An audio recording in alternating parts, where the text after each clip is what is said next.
കഴിഞ്ഞ വീഡിയോയിൽ ഞാൻ ഫുള്ള് പറയുന്നതിന് മുമ്പ് അതിൽ ടൈം തീർന്നായിരുന്നു. അപ്പോൾ ഈ വീഡിയോയിൽ നമ്മൾ ഇതിട്ട് വരും. ഇതൊക്കെ കിടക്കണ ആ കാണുന്ന ഒരേ ഒരു തെങ്ങിൽ നിന്നാണ്. വേറെ കാണിച്ചു തരാം. ഇന്ന് ഈ ഫിഷ് ടാങ്ക് വൃത്തിയാക്കിയപ്പോൾ അവിടെ ഒരു ബാരൽ ആ കാണുന്ന ബാരൽ വയ്ക്കും. അപ്പോഴൊക്കെ എല്ലാ മീനും ഈ ടാങ്ക് മുകളിലത്തെ ടാങ്കിലായിരുന്നു. അതിൽ നിന്ന് ഈ ബാരലിൽ നിന്ന് നമ്മളെടുത്ത് അതിൽ ബാരലിൽ വേറെ വെള്ളം നിറച്ചിട്ടതാണ്.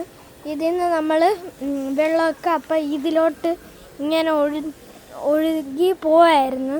നമ്മൾ വിചാരിച്ച് ചെടിക്കെങ്കിലും വെള്ളം കിട്ടട്ടെന്ന് വിചാരിച്ച് ഇവിടെ നിന്ന് ഇതുപോലെ ഒരു തടം പോലെ വച്ചിട്ടുണ്ട്. പിന്നെ മരത്തിൽ നിന്ന് ഇത്തിരി വെട്ടിയെടുത്ത് അതിൻ്റെ മോൾ ഭാഗം. ഇവിടെ കൂടുതലും ഉള്ള വാഴച്ചെടിയാണ്. ചെടിയല്ലാതെ മരമാണ്, ഹെർബ് പ്ലാന്റ് എന്നാണ് പറയാറുള്ളത്. ഇതിൽ നിന്നൊരു കൊലച്ചിട്ടുണ്ട്. അത് ഞാൻ കാണിച്ചു തരാം, വെയിറ്റ്. ഇതാണ് ഞാൻ പറഞ്ഞ ഇവിടെ നിന്ന് കിട്ടിയത്. ഇതിനു മുമ്പേ കുറേ കിട്ടിയിട്ടുമുണ്ട്. ശരി, ബൈ. ലൈക്ക് ചെയ്യാൻ മറക്കല്ലേ.